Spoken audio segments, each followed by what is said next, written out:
Well, at the top of the show, of course, I ask people to call in or text in, telling me what they've been up to. And on the line, I have a regular caller to the show. It's John. John, are you there? I am indeed, Mark. Good to be speaking to you again. John Ashe with an E from Basingstoke here for another chinwag with my favourite person on the other end of the phone. Well, that's lovely to say, sir, John. Now, how are you today, John? I'm very well today, thank you very much. How are you, Mark? I'm very good, actually. I've been away from the station for a couple of weeks, so I'm very happy to be here. I hope you're happy to listen to me. I'm happy to listen to you, yes, and I have to say I have been missing you, and I've wondered whether you've been all right, or whether you've been suffering from some ailment or other. No, I've been fine, just a bit busy doing other things in my life. How about you, John? Are you healthy and happy today? Yes, I'm healthy and happy today, thank you. I've been doing other things in my life as well. There are other things in my life. I mean, this is something in my life, but there are other things as well that are in my life, and it is my life. I'm enjoying my life. However, yeah, I will say that, yes, I'm in reasonable health, but I still have blood pressure. You have blood pressure? Okay, blood pressure, I should say. Oh, how's that going? It's, well, with the use of a medication, I can keep it under 140 over 80. But without the medication, well, it's near 160 to 170. So I really do have to use it, I'm afraid. Right, okay. 160 to 170? Yes. Right. And what is it when you use your... What did you take, John, if you don't mind me asking? You take tablets or something? I take a tablet, that's right. It tends to help with the old blood pressure. Otherwise I have it, you see. Yeah. And what happens when you take the tablet? You don't have it anymore?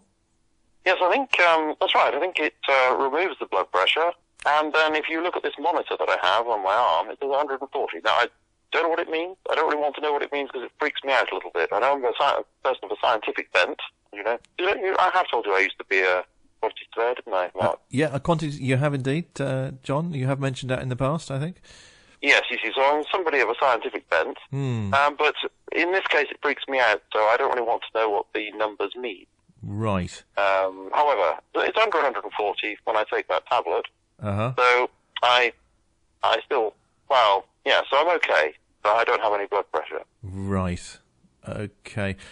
I mean, I think most people have blood pressure, though, John. I've been told that it's very common, yes. Right. Is there anything else you wanted to talk about today, John, apart from your blood pressure, or rather lack of it? Yes, I would like to talk about families. Oh, okay. Because I've recently been treated to, or not treated to really, but I'll say treated to because the phrase we use, the visitation of members of my wife's family. Right. To wit, a number of aunts of elevated age who are given to talking rather more than normal Homo sapiens. Sorry, rather more than what? Normal Homo sapiens. Oh, I see, right. Or sapiens. Yes. Sapiens, and such that one, such as I, cannot get a proverbial word in edgeways. Right. Which is I have to say, it's a very strange phrase. It is, isn't How it? could you get a word in edgeways? I mean, they might go in. They might go in better if they were edgeways. They would take up less space. Yeah. Well, the confusion here is taking up no time. I mean, when you say the word, let's say the word, I don't know, locomotive. Yeah. Now that took me almost a second to say. Would you say locomotive? Of course, what is the famous one? The famous one, Mississippi, isn't it? Okay. So you say Mississippi. Yep. Mississippi, it's supposed to be about a second. Well, okay, let's stick with Mississippi then. Mississippi takes about a second. Yep. But if I put it in edgeways, then presumably it takes no time at all, so it would sound like that. See? Oh, right. So you said it, but I couldn't hear it because you said it so quickly. I said it in no time at all. And so it'd be a bit odd to try and get any words in edgeways. Wouldn't really achieve anything. So it's only a sort of proverbial phrase. So what I mean is, of course, speaking at all. Right. And so these aren't talking about chin-wagging. I mean, they chin-wag excessively about all kinds of stuff. And I mean stuff with a... Just a second, Mark. Yes. Mark, what do you want? Thank you. Sorry, it just tends to interrupt. That's okay. Go to bed. So you said stuff with a small s, I take it? Yes, stuff with a small s. Right. Nothing consequential at all. Right. And it goes on, and there I am trying to get a word in edgeways, and I can't get anything in. And it's so frustrating. All I want to do, Mark, is to be left alone to think my own thoughts, but you can't, because the air is full of talking about plants and cakes and jumpers and all sorts of things. Dear. It's totally inconsequential. I was going to say, give me a flavour, John. Give me a flavour what it's like. Imagine, so let me imagine that you're one of the aunts. What would the sort of thing be that they talk about? Well, I'm not very good at doing female voices. Okay. But I can try. Okay. I bought some daffodil bulbs, and I've been putting them into the soil, but the soil is not really in very good condition, so perhaps I should do something about it. Oh, yes, well, you ought to get some compost and put that in. That will help them grow. Oh, what a good idea. Right. In fact, I had a real bargain and got them bulbs for $4.99 from the nursery around the corner. Oh, that was a bit much. I paid $2.99 from Woolworths, even though they're closed and don't exist anymore. All that sort of thing. Yeah. And I'm thinking, I just want to either talk about something intellectual or just sit there with my own thoughts. But you can't think, can you, when people are going on about daffodil bulbs or whatever it is, or jumpers? I mean, do they expect you, John, to contribute to the conversation, or is it okay for you to sit there, literally looking and nodding and thinking about, stilts or something? Yeah, I think they think that I'm a complete automaton, that I don't have a mind or soul or anything. In fact, I think that these aren't. I think they're something horrific. I think they're some sort of ghoul from a different dimension, and they're sucking my soul out. Ooh. I mean, that's a bit dramatic, isn't it? Yeah. Not very scientific. Not very scientific, John. It's not at all scientific, no, but my mind wanders. Yeah. That's the only way I can cope with it. I can't think about anything that's, say, scientific or intellectual, but just wander into fantasy land about these women, they're ghouls, they're witches, that sort of thing. Yes. I mean, okay, so do they sort of ask you to comment on things all the time, or can you, as you say, can you sit there? I mean, if you can just sit there and nod, then you can go off into some kind of scientific reverie and perhaps think things that you would perhaps normally think later on in the day. You can actually get your thinking done earlier in the day if they let you. No, well, they don't let me. I'm unable to do that. Okay. I do lots of nodding. Yeah. That's true. Yeah. And staring generally in their direction in the hope that they think that I'm paying attention when I'm not really. But they do sometimes address me, but they have this very irritating thing of saying, well, what do you think, John? And then immediately saying, oh, well, but blah, blah, blah. I'm thinking, well, you asked me. You don't give me any time to respond. Yeah, I see what you mean, John. What sort of conversation would you like to steer it round to if you had the choice then? Were you able to steer conversation in your direction? No, I don't really get a chance. I'd like to talk about planets. That would be nice. Planets? Yes, or quantity surveying. But they don't seem to have any interest in anything, really, other than tulip bulbs and jumpers, cake, and things like that, which is excessively boring. And what about your wife, John? Does she try and steer the conversation around too, or is she happy to talk about jumpers and cakes and plants? Well, she is happy to talk about jumpers, cakes, and plants. Right. But she tends. I mean, it's all right for her because she tends to do the catering. So she's out there in the kitchen making the cup of tea and things that she can hear in the distance all this. And of course, hear me saying, and so she's out of it. But then she does come in with the cups of tea and the cake, etc., and enters into it a little bit. Right, they do make, it's strange, it's a female thing, Mark. They make room for her, but they don't make room for me. Right. Are we talking about not physical room, but mental room? Do you mean? Absolutely. Right. Yes, that's the sort of thing I mean. They are quite big, but they don't physically dominate the whole room, so you can't move. And how many aunts are we talking about here, John? Oh, 5. Five? All 5 of them always are right. Yes, I mean, if they were any bigger, they would, of course. Well, one of them is excessively big. So, I mean, if they were all the size of that particularly excessively big aunt, then they would fill the room. Gosh. And that would be very disturbing. No space metaphorically and no space physically. Yeah. I mean, you would die. Well, you know what Oscar Wilde said about aunts, don't you? No, I don't. I'm not sure myself, but I'm sure he would have said something. Well, John, that's... I'm sure he did, yes. Yeah. Well, oh dear. Well, when's the next visitation, as you put it from your aunts? Hope they're not listening. That's a very good way of putting it. Like a visitation of an apparition. I don't know. It'll be too soon, that's for sure, whatever it is. Could you feign it? Could you feign illness? Could you just tell them you've got blood pressure and feign illness? I have tried that in the past. But then they shout up the stairs. Oh. And they keep shouting up the stairs until you respond. You know? Right. Is he all right?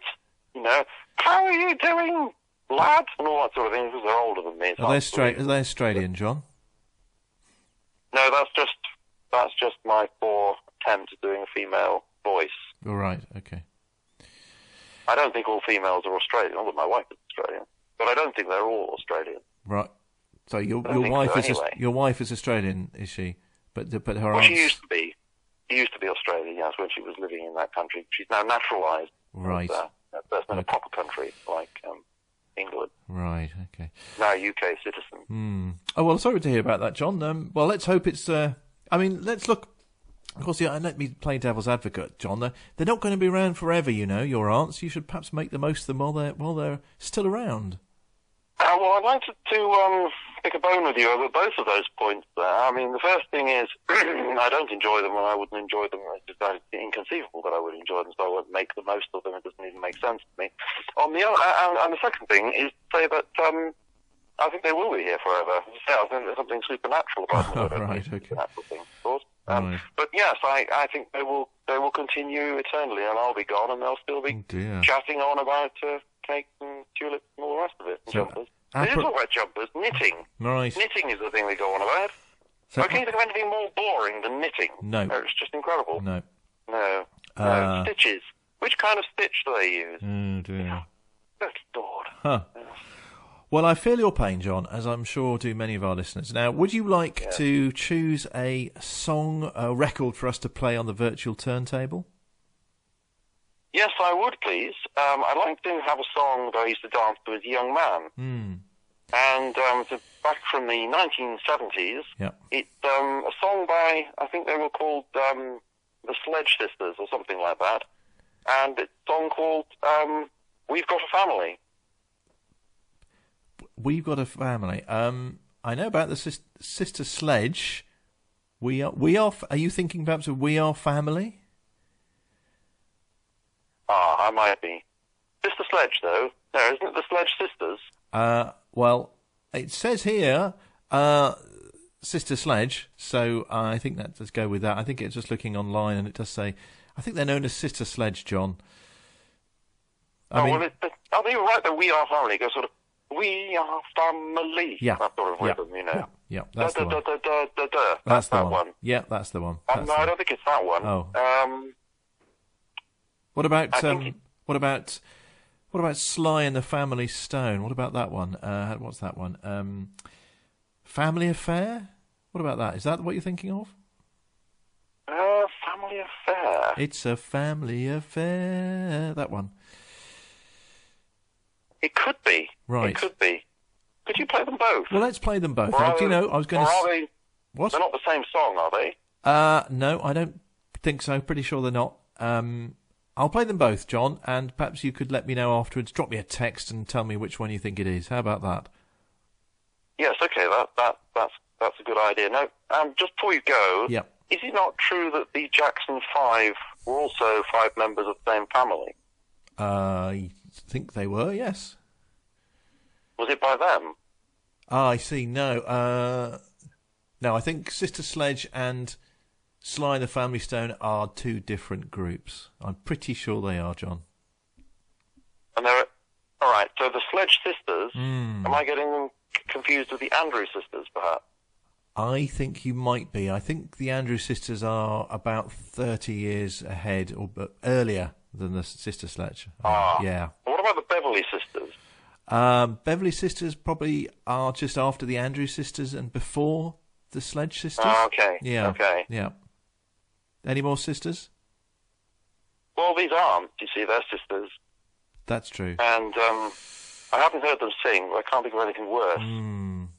No. But I mean, all these sisters, you see, do remind me of these aunts. But I've never heard of a group called the Aunts, have you? No. The Beverly Aunts. No. Doesn't really no, work. The Andrews Aunts. Perhaps there's a reason for that.